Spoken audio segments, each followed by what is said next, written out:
Hello students, your piano teacher Tim here from Piano Lessons on the Web, the classroom dedicated to giving you the opportunity to power up your piano skills and share them with the world. And today I'm going to give you some tips on how to sight read better. We had a lesson already on sight reading, how to sight read the best way. Look that up on YouTube. I also included a link in the description for you to catch you up on that. We're talking about how to get better at it.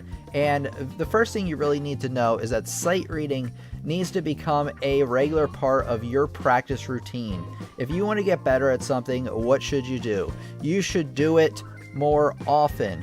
I would even do sight reading first when you practice so it isn't forgotten about. That's like when I wake up in the morning, I exercise almost first thing. Why? Because if I don't, I'm going to forget about it or I'm going to be too tired later on. So make sure, because it's so important, to get that in as part of your warm-up when you practice. All right, let's get on to the next thing. Okay, the next tip is sight reading in different keys. So if you're sight reading in just the key of C, you are limiting yourself by quite a bit. And that's because in real music is actually in different keys. So just taking this prelude, for example, you have the key of E flat major. So, you know, actually it's in C minor. So what you want to do is you want to be practicing sight reading in different keys regularly so that you become more accustomed to them. Because if I'm used to playing this in the key of C and I go down to play it, I'm not going to be used to playing all these, all these sharps and flats, and I might miss them. And you don't want that. So make sure you're looking for different sight reading examples in different keys. So sight reading in different keys. You want to start with the key of C. That's the easiest one. Then you want to go to the key of G, which has one sharp, the key of D with two sharps, and the key of A with three sharps. So you want to go through them in order of difficulty. You don't want to start at C and then sight read something in C sharp with seven sharps. I don't think that's going to work out too well. It wouldn't work out well for me. So make sure to start out, at the lower end of the difficulty and work your way up. Okay, let's go on to our next tip. Sight read in different genre of music. So, if you're used to sight reading something in classical all the time, or maybe you are taking my advice from the other lesson and you're sight reading through church hymnals and you've done a bunch of those, well, after a while, you will still keep getting good progress at sight reading doing that, but you're going to want to change up the style. And that's because if you're interested in learning how to play piano, chances are you're going to want to play your favorite pop tunes, maybe some jazz, maybe some classical. So you really, really want to be practicing your sight reading in all those different genres as well. So let's take a look. So here we have an example of a jazz tune, Satin Doll. So some differences that you might expect from something like something jazz like this compared to classical is, one, that you are going to be playing in different rhythms. You're going to have different swing rhythms, syncopated rhythms. As you notice, actually, this is written in lead sheet, meaning that the chords are written out for, they aren't written out for your left hand. In fact, they just give you the chord symbols at the top, and you have to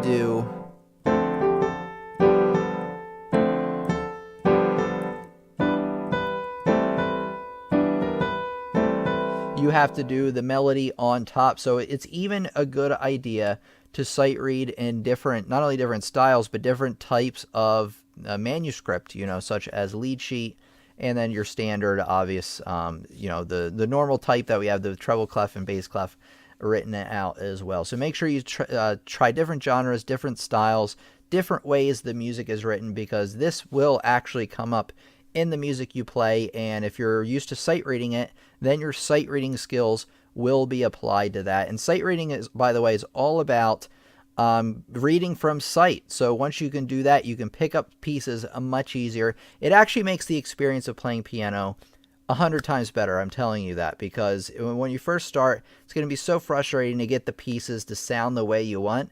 Well, if you're a good sight reader, they sound the way you want almost right off the bat. They might be a little slow, might be a little sloppy, but hey, at least it's sounding like something. So let's get on to our next tip.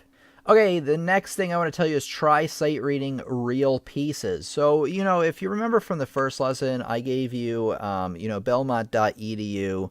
I'll put that link in the description as well of the sight reading examples we had there. They were really examples. They weren't like really full-scale songs or anything.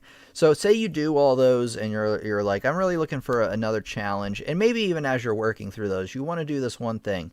Find real sheet music to play that's probably a little bit below your current playing level and sight read through that. If you find it too difficult, you can break it up hand separate, but you really want to start sight reading actual real pieces because that's more like what you're going to be seeing when you actually do start reading your music. So, for example, again, I have this prelude right here, and I've played this one a long time ago, so this is basically a sight reading for me.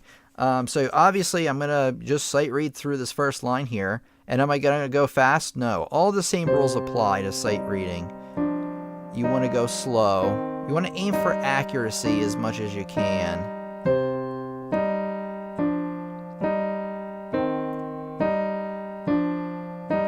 Here's the second measure here.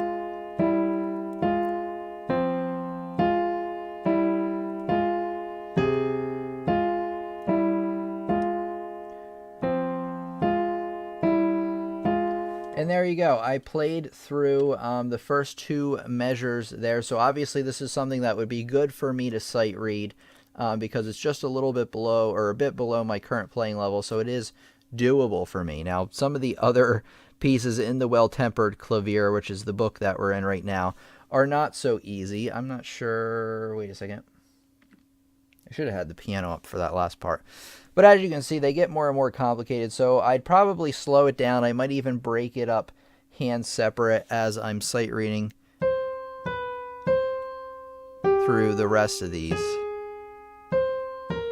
Whoops. And you get the idea. Then I would sight read through that one. So actually start finding real sheet music to practice through. You probably have like different books that you're working through, either method books. Just pick a song that you haven't looked through before. You don't have to sight read the whole thing. Maybe just sight read the first two lines every time you sight read, just so you're sight reading in little bits here or there. You don't need to do the entire thing.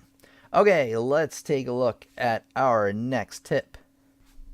Okay, so I want to know, what are your questions about sight reading? Obviously, I'm going to make a follow-up video even to this one at some point about sight reading, and I would really like to know your comments or concerns in the comments. So leave them in the comments. Leave any questions you have.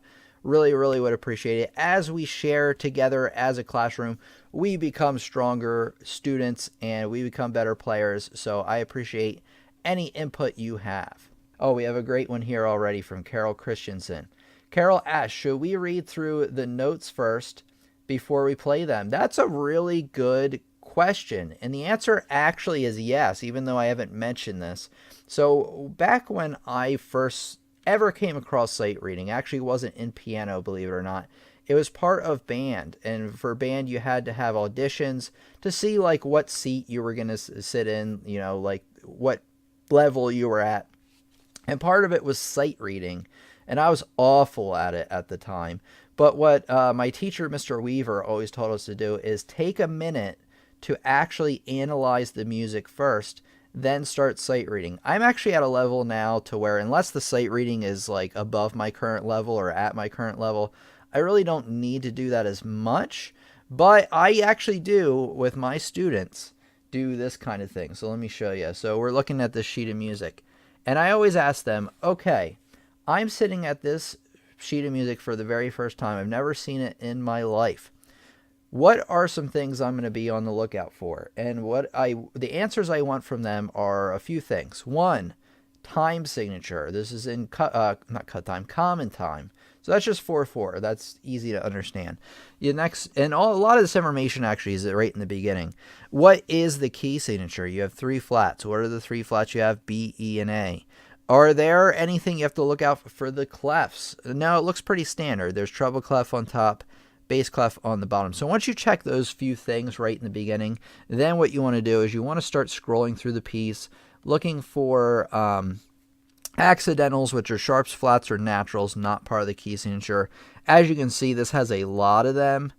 You might also want to be on the lookout for dynamics, even though, in my opinion, when you're sight reading, especially when you're doing it as a beginner, it's probably going to be lower on your priority. I would say the priority when you sight read is notes first, then close second is rhythms, and then, dynamics, and then probably all the articulations and things like that. Obviously, once you get good at sight reading, you want to start adding as much of the detail in there as possible. Okay, and then some other things I'll be on the lookout for are ties. I always bring this up. Students, I think I'm weird for bringing this up so much. But ties, only because I know that ties for me and all my other students are really, really commonly forgotten about. That's the way to say it. Or they're really commonly forgotten about. So you want to look out for that. You want to look out actually also for hard sections, which for this fugue, it's like the entire thing. Bach fugues are really, really tough. At least for me, they are, because they, don't get me wrong, I can figure them out, but they take a lot. Let me show you what I'm doing. They take a lot of work getting the fingering through. So as you're going through, you want to be looking out for difficult sections as well. So just to go real quick, time signature, you want to be on the lookout for. Key signature, any naturals or anything like that in the middle of the piece. And then like smaller things like dynamics or articulations and difficult sections you want to be on the lookout for. And then, of course, you want to abide by my number one tip, which is, what do you think? Go slow, right? Are you looking to take your piano skills to that next level, far beyond what YouTube can offer you? Well, the courses over on my website, pianolessonsontheweb.com, can help you do just that. I have over 20 courses designed to help you learn more about piano, music theory, ear training, sight reading, rhythm, and pretty much anything I thought that you would need to become a well-rounded piano player and musician. There's courses for beginners, intermediate, and advanced students, so there are courses that cover things that I have not covered and probably will never cover on the YouTube channel, at least in as much detail as I do in these courses. Courses come with, obviously, lifetime access, but they also not only include instructional videos, just like the ones you see over and love over here on our YouTube channel, but they also include practice examples, printable sheet music, assignments, activities, and a lot more to not only ensure that you're learning each topic, but you're mastering it and practicing it as well. So go over to pianolessonsontheweb.com and check it out. I want to tell you one more thing.